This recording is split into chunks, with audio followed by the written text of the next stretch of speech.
And I'm Sandy. I am a mom of two.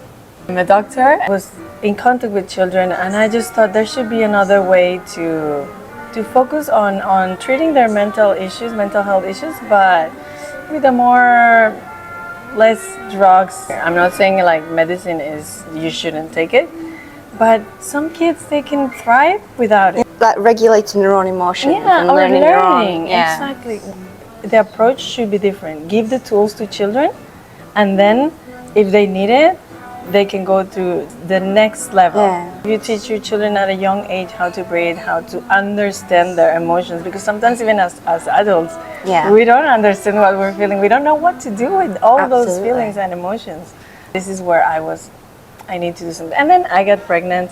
I started doing yoga, prenatal yoga, which I fell in love with. I'm from Mexico, so in Mexico, you basically like here, you choose if you want to have a natural delivery or a C-section. Even though I'm a doctor and I know the benefits of natural delivery. You can just choose. Yeah, because you pay. Usually you use all your money, whatever you have, and just pay for it. You sell your house. Yeah, exactly. I knew I was going to have a C-section, but then of course I moved to the US and they told me, no, it's natural unless you have a medical condition, which is normal, right? And I was like, no, I can't have my baby natural. Like in my mindset was I'm gonna have this baby like C-section whenever I'm gonna get pregnant. And then I was so scared. Then we moved to Miami, and I didn't know anyone. So I was like, okay, let's just meet moms, pregnant moms. So I went to prenatal yoga, not because it was yoga, not even because that. Just I wanted to meet pregnant moms. So there was this prenatal I think that's yoga. automatic. When you do get pregnant, you want to be around other people that are feeling the same as you, right? Yeah, so I went there and the teacher, she was a doula. She was amazing. And she shifted my mindset with affirmations, with mantras, with all these things that believing that my body knows what to do. And we were repeating this, like I'm ready for this. I know what to do, my baby. For natural. Yeah. I tried natural even without epidural after her. Wow. After this. So for me, it was powerful. It was like, I need to give this to my daughter when she's born. And then, of course, to other moms and children. You delivered without an epidural? Yeah. Whoa. The second one, I was like, give me epidural now. Give me everything you've got. Just, I'm yours, yeah. You can choose here, right?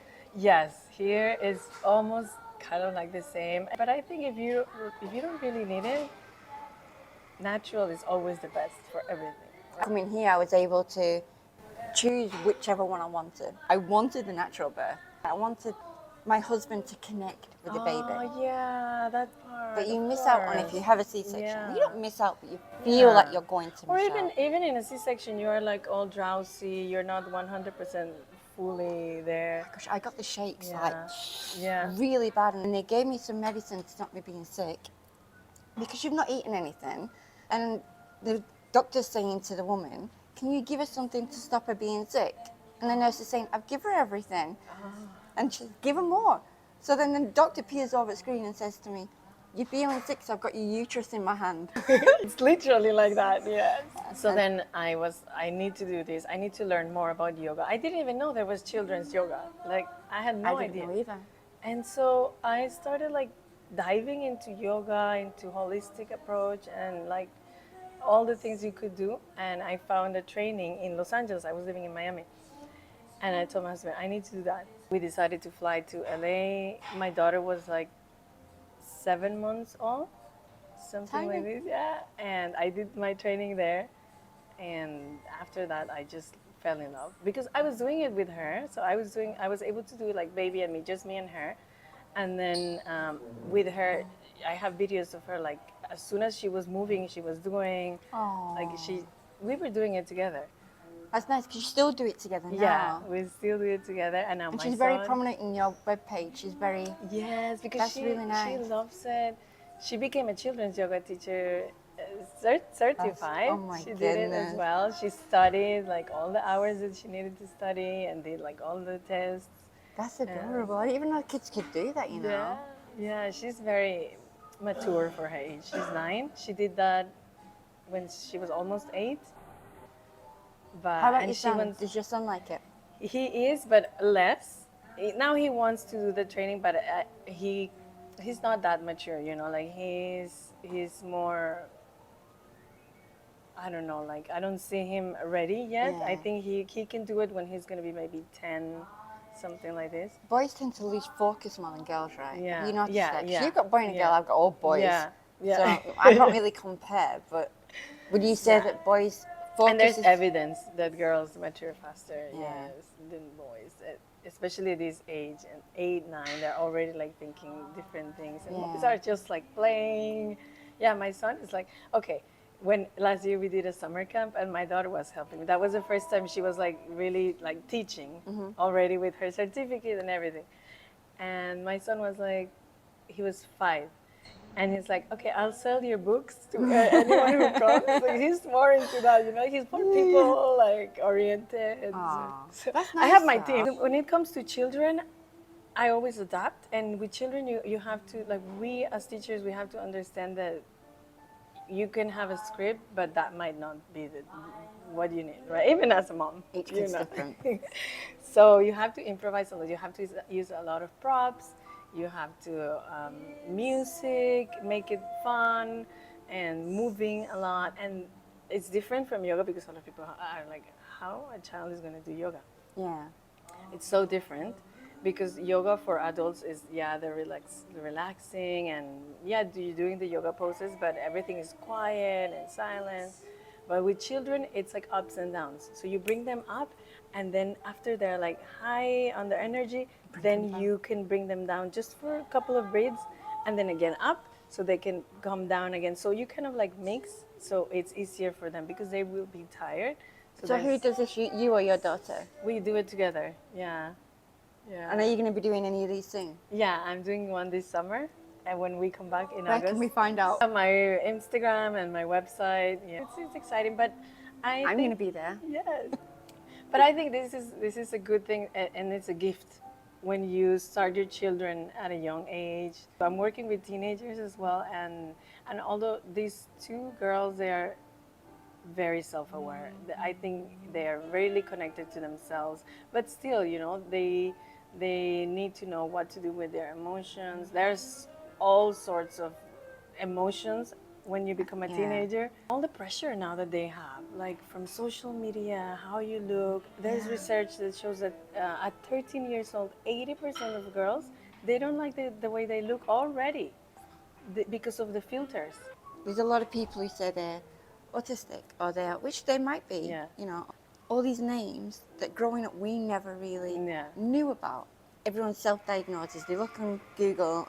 Yeah, and even if you have it, it's good to know like what other diseases there are out there. But and that what you mentioned about Googling and self-diagnosing, it's like that. I'm really bad for that. I am really, really bad. When I was pregnant, oh my goodness. Oh yeah. But I feel like there is pressure on mums at the minute. Yeah. And we get it off Google and we think... And social media, like all of these, like if your child is doing this, and that, then check for this. Yeah. Like bombarding from everywhere. Yeah.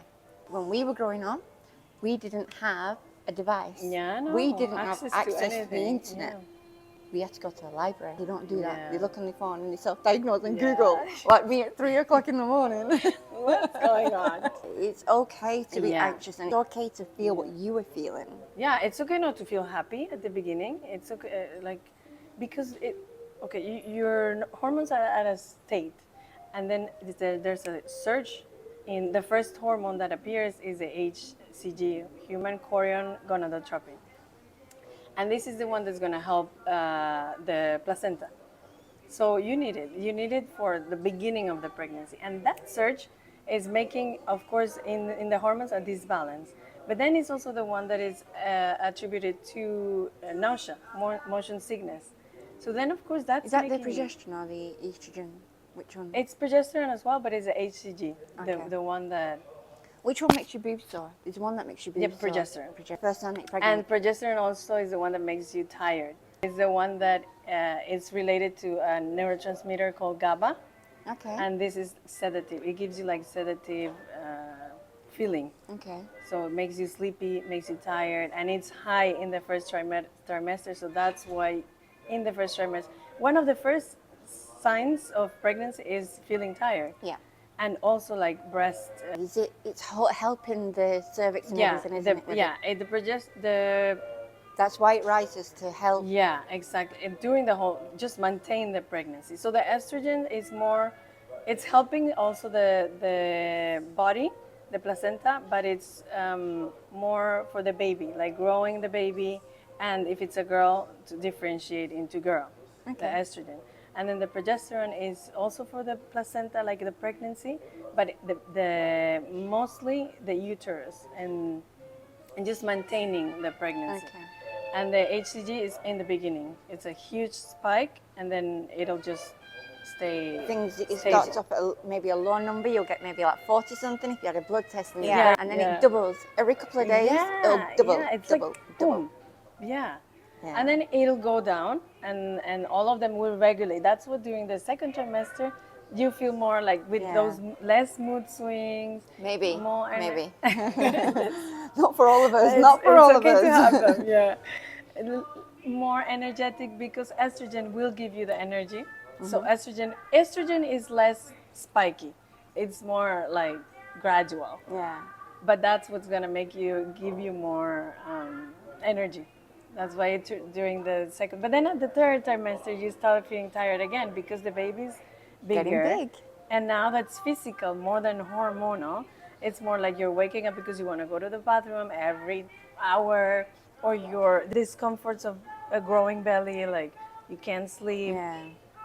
And then some women, they don't like to sleep on the left side, but it's advised to not to sleep on your back or not to lie Or on your your belly, back. you can't lie on your belly Yeah, or your or back. on your belly. So it's only on the sides, and it's better on the left side to promote the blood the flow. blood flow. It's better on the left. So some ladies, they don't like to sleep on the left side specifically. So you're not comfortable. I'd done progesterone the entire way through with my third pregnancy. I had it, Wow. but it kept him in there. And that also can make you like all those mental health issues because you're anxious, you're scared, what's gonna happen, and stress. Pregnancy after loss, if any of you ladies going through pregnancy after loss, Yeah. you're going to be anxious the whole way through. Yeah. It doesn't matter what your doctor tells you. It doesn't matter. You will Google and everything you will check with Google. You're just Yeah. going to trust your body and trust what Yeah. it's doing. Find a way to breathe. Yeah, exactly. The more you can find the more you ways can to relax, the better it's gonna be the outcome. Even if you have anything high risk or not, it's gonna be better even for the pregnancy when you're gonna be breathing and trying to push the baby out. I can do it. You may also have a breakout in the skin. You know? Or yeah, the melasma. Did you have that with boy or girl? No, I didn't have. She's just perfect.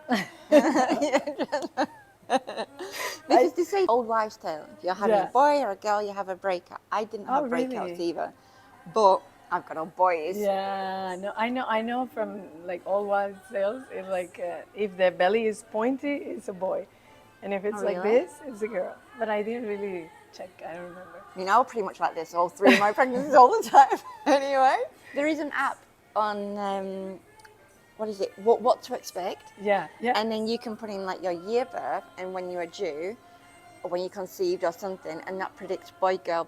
I was always like wanting to know as soon as I could. I was there in the hospital to know what I'm having. Did you have any different symptoms? No, not really. Honestly, my pregnancies were really easy. I didn't even have motion sickness. I don't know what the breathing. But I was just super tired. That's the thing. Of course, lower back pain. And that's a big one. That is a big. It was terrible. It was terrible. Did you get the cramps in the leg? Yeah, I had that, and also like a pain here. Like he was just like where the here, organs are moving and shifting. Yeah, exactly. Like the and heartburn. Yeah. I knew you were going to say that one. Yeah. They say that if your baby has a lot of hair, you're going to have heartburn. Oh, really? Yeah. Huh. No, they were not that.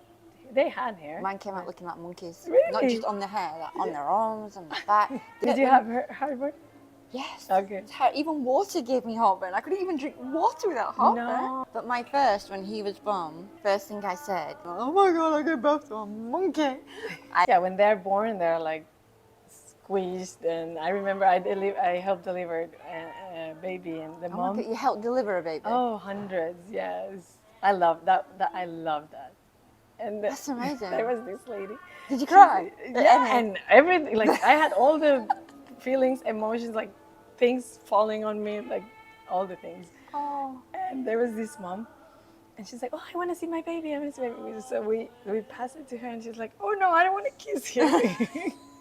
Because you see in the movies, the mom kissed the baby, and oh my God, so clean, and I was like, "No, I don't want to touch him," and we just started laughing, like we were like, "Ah."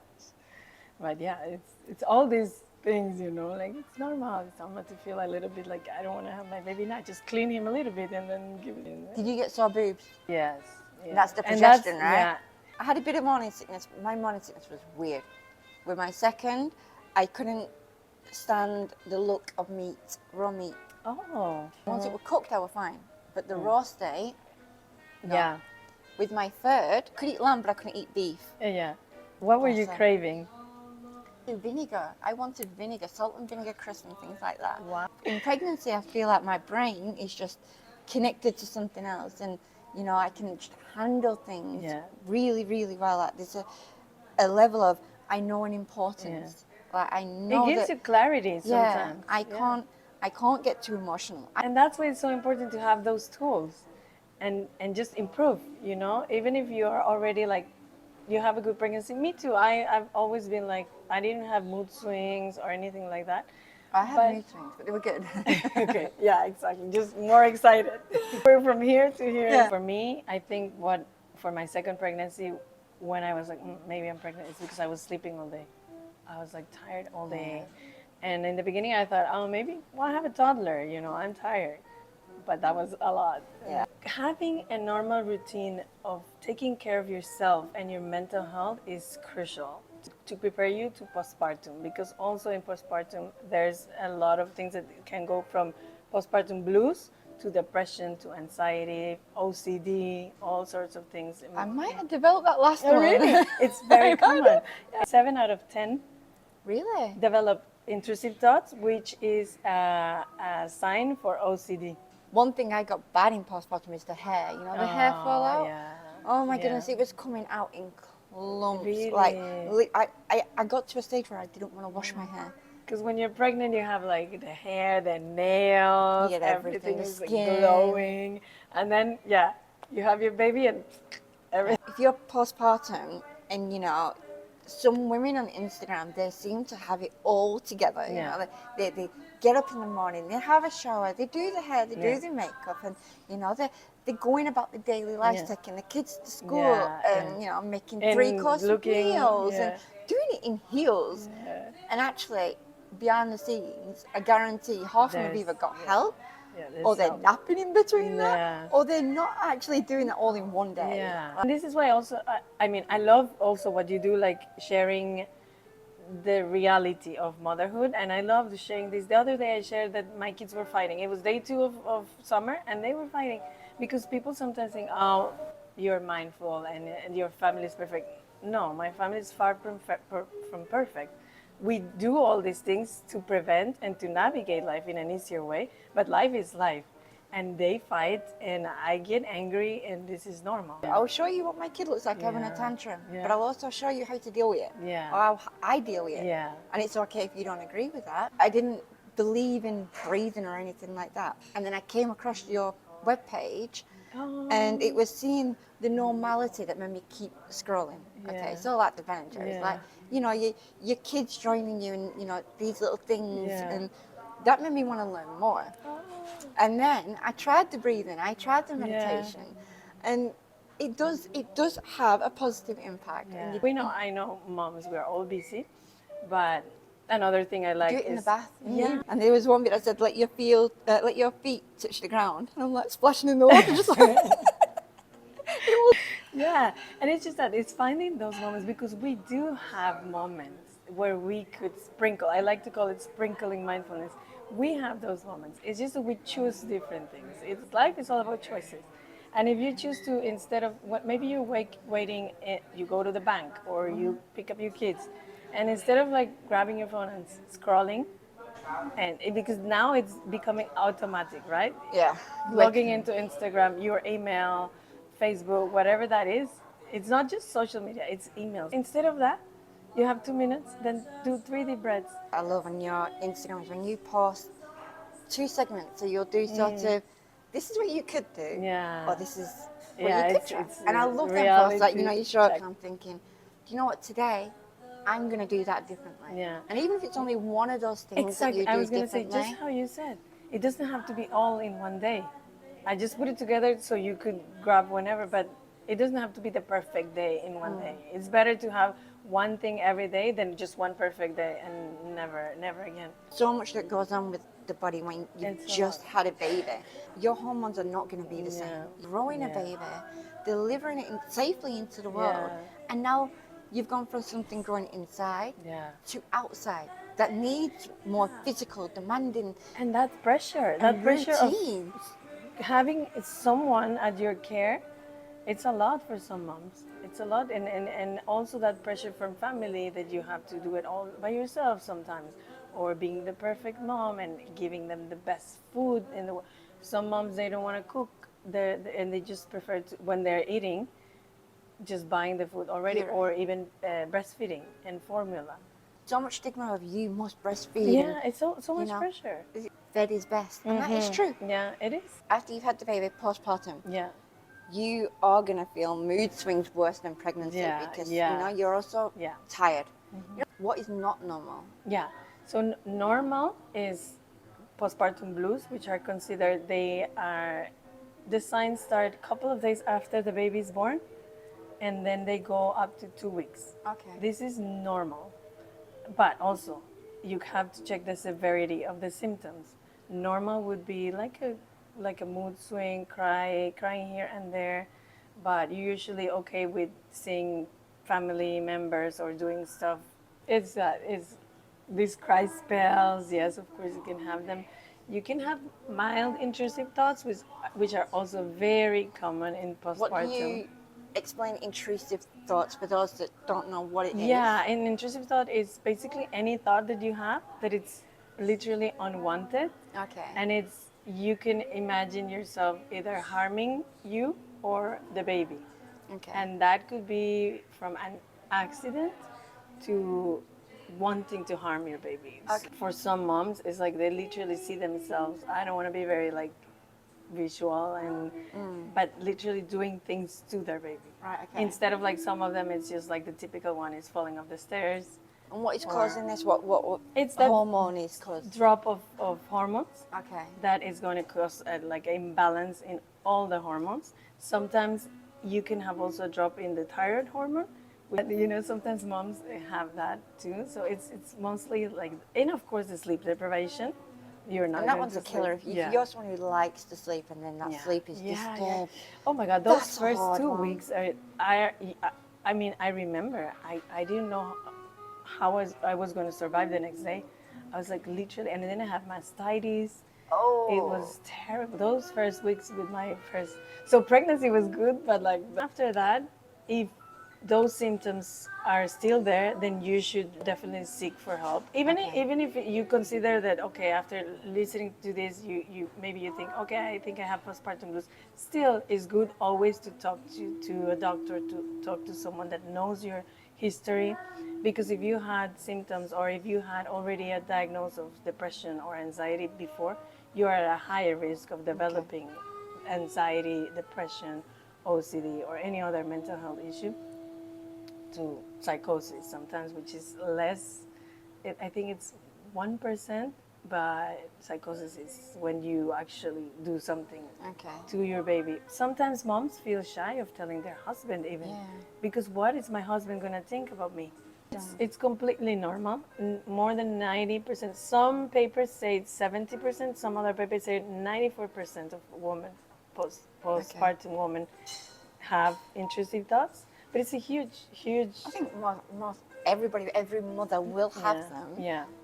But again, it's like you say, it's how bad are they? Yeah. So what would you say like to women who, you know, they have reached out and maybe they haven't got the support, or maybe they've manipulated into thinking that they're having certain thoughts when that actually, could you know, happen too. because that's quite common too, isn't it? Like Yeah. you hear it a lot of women will say, "Oh, I'm feeling a bit down," Yeah. and then somebody will say, "Oh, it's your Right. hormones. Yeah. It's normal." Yeah. I mean, that could be even gaslighting, you know, like if somebody tells you, oh, kind of like putting you down, and that's going to make you less likely to go and ask for help. But I think reaching out is the number one thing. Maybe you don't even need like a real friend, you just need support.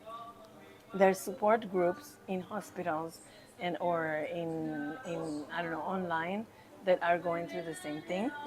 And of course expert advice always. Yeah. Always knowing the source, because there's some people who might even take advantage of you feeling down to kind of like Yeah. sell you things like vitamins or stuff like that, because they will take advantage of your situation. Yeah. But I think for a mom who feels like that, first of all, knowing that you are okay. You are not a bad mom for feeling this. Absolutely. You are, it's normal to have all these feelings. You will go through this with the right help. If you need help, it's okay to ask for help. Sometimes also we think we should be only Don't be moms. too proud. Yeah, Don't.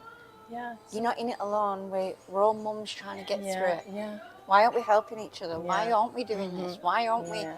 Why are we afraid to seek Yeah, help? yeah, exactly. So reaching out, I think, is the number one thing. Never stay with those feelings yourself alone, because then that's when it's not going to go away. If you don't do anything, it's not going to go away by itself, unless it's just the postpartum blues. This, they go by themselves, but it's only until 2 weeks. Okay. If you continue to feel this, then there is something that you should seek for help. And I think this is the number one thing. If you're in a foreign country, like you're in Dubai, Yeah. you might not have your mum. You Yeah. might not have family members. You might just have your partner who is working and tired and, Yeah. also adapting to Yeah. having a newborn. Yeah. Okay, so when do you draw a line between, is the advice helpful or not helpful? Is this abuse or is Oh, this... yeah, yeah. A lot of Yeah. husbands don't know how to deal with it, so they shut down.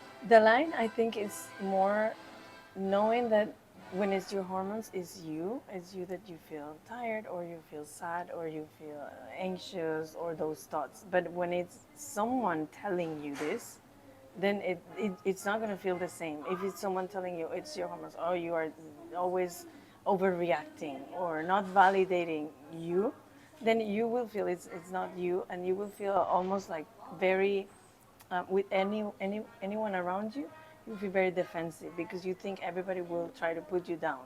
So when this person, whether that's a partner or sometimes it's even moms, like when they're narcissistic, you can have so many people attacking you and making you feel like you're not worthy. So I think the line would be, if you, and some moms could be even going through both, the depression and then adding something, and then it's just going to be a cycle where they cannot. They can't climb out of Yeah, it. exactly. But I think if you're okay, if you have just like mood swings here and there, but there's someone who's making you feel, you should immediately go to the right place, like either that's therapy or counseling, because it's not, if you don't get out from there, or if you don't seek for help, then that's never gonna stop, and it's only going to escalate. Because usually if it's toxic and these people, they have already issues, they're not going to stop by themselves. Okay. So I think then the first thing, if it's physical, of course, like authorities, always, everywhere you see, always. I've seen so many back in Mexico, where I did my training. Moms who would come to the hospital, and it was not just the mom. Sometimes it's the baby who had like, and they would come because of cranial trauma. Oh my gosh. Because the dads would come back from work tired. Of course, we understand they're also sleep deprived and tired, but that doesn't mean you have to do harm to your baby. Everybody's got a personal boundary line. And I've Once seen that is this. crossed, you will never get that back. It escalates, and I've seen it where it started with the mom. The mom never wanted to go and file for anything, because of course, sometimes you're in countries like my country, or even here, that you don't have the resources to leave, right? So they stay. But then what happens? It's not just the mom who's going to get like the abuse. Then it's going to go to the child, and then the child, I mean, oh my God, I've seen terrible things, like even just from shaking the baby, like so hard that there's brain damage. I remember the first time I saw this, I was traumatized. I was like, how can someone shake a baby so hard?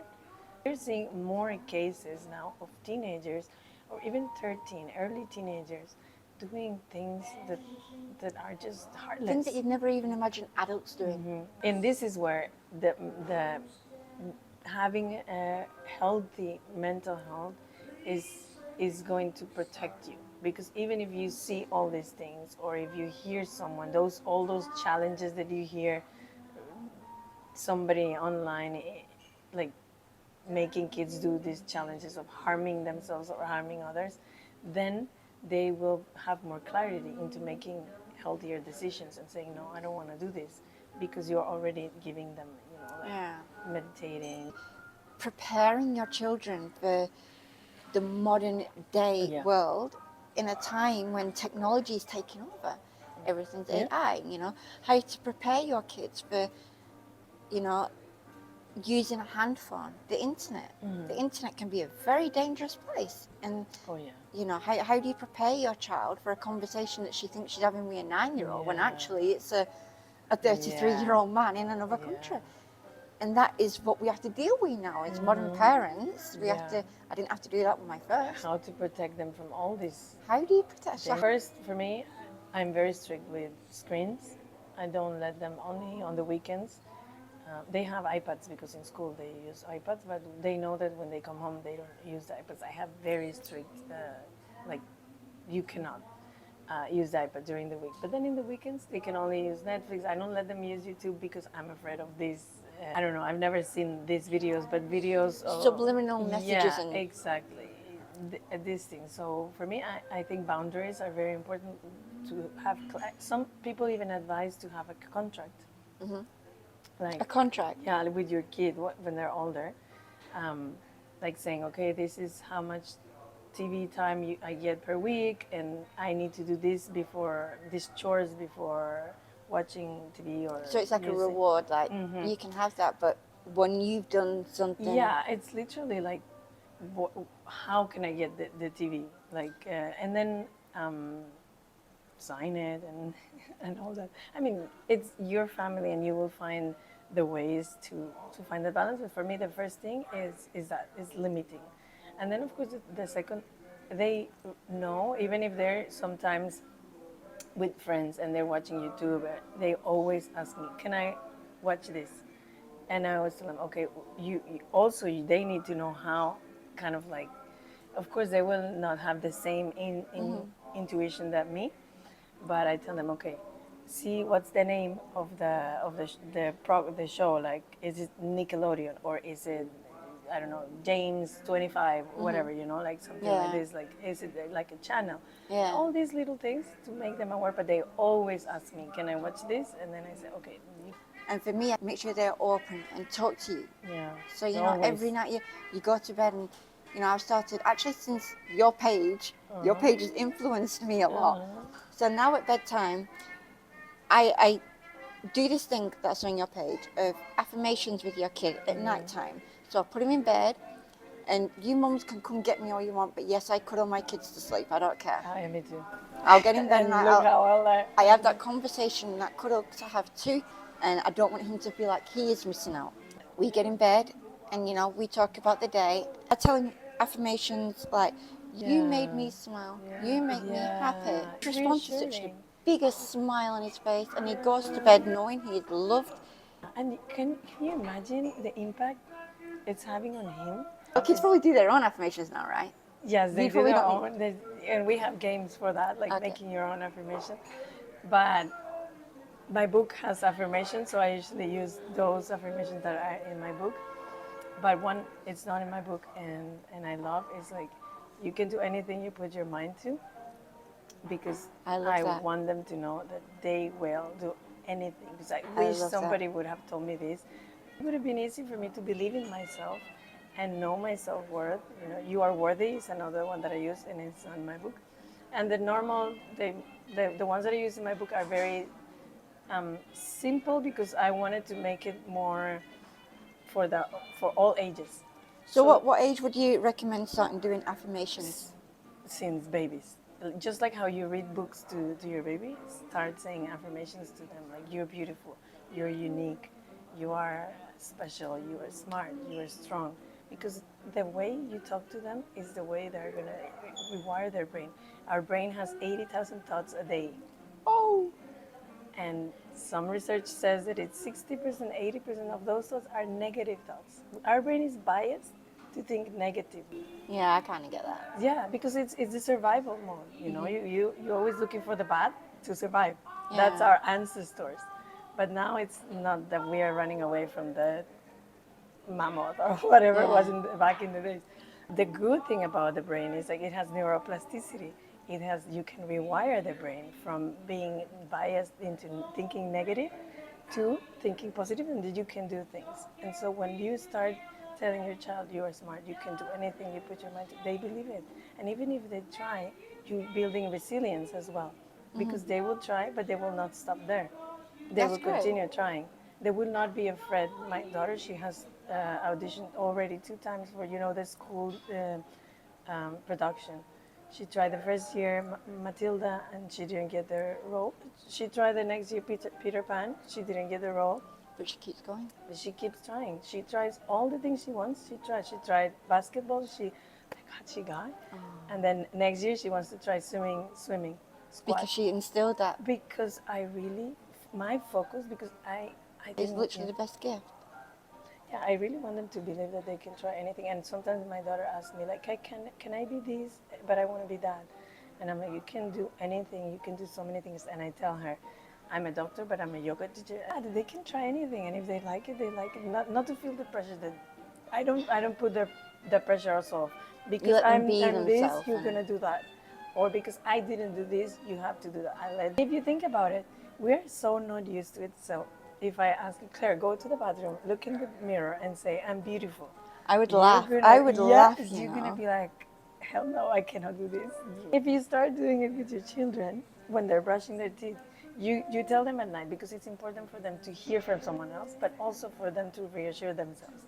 So you can tell them at night, and then in the morning when they're brushing their teeth, they're looking in the mirror and they can repeat their own affirmation, whatever they remember from what you tell. My kids started a game that I like to play in the yoga classes that I do, Jenga. So Jenga? it's each of the wooden pieces. I write an affirmation and I write. I saw this. You pull it out, then you do that, and you repeat the affirmations. And some of them are blank, Okay, and they and then create their own affirmation. But it's mixed, because sometimes for a kid it's like hard to come up with an affirmation. So you could do that with cards too. Like Yeah, even I do with younger with bubbles. So every time you pop a bubble, Oh, you that's repeat so an affirmation. cute. Yeah, everybody loves bubbles. I Do love bubbles. that. I'm definitely So gonna do you that. pop a bubble, you say an affirmation, balloon. But then in the beginning, when my kids started, my son was like, I love ice cream. And I was like, okay, that's not an affirmation, but that's Okay, fine. that's okay. Yeah, but they get the hang of it later. I saw last week one teenager, and it was two sisters, so one after the other one. And while the second was in with me, the mom took the first one to have a coffee or something. And the mom later she told me, I feel like so relaxed. I don't know what am I feeling. I don't know what is this. Like she was telling her. And her mom was like, that's the gift of it, because her mom is super spiritual. She loves meditating. And she's like, that's the gift of meditation. That's the feeling. But since she never experienced it before, she didn't know how to even feel about that. She was like, you're fine. Like it's just that you are like completely relaxed. And she's like, yeah, I actually really loved it. I could go to sleep now.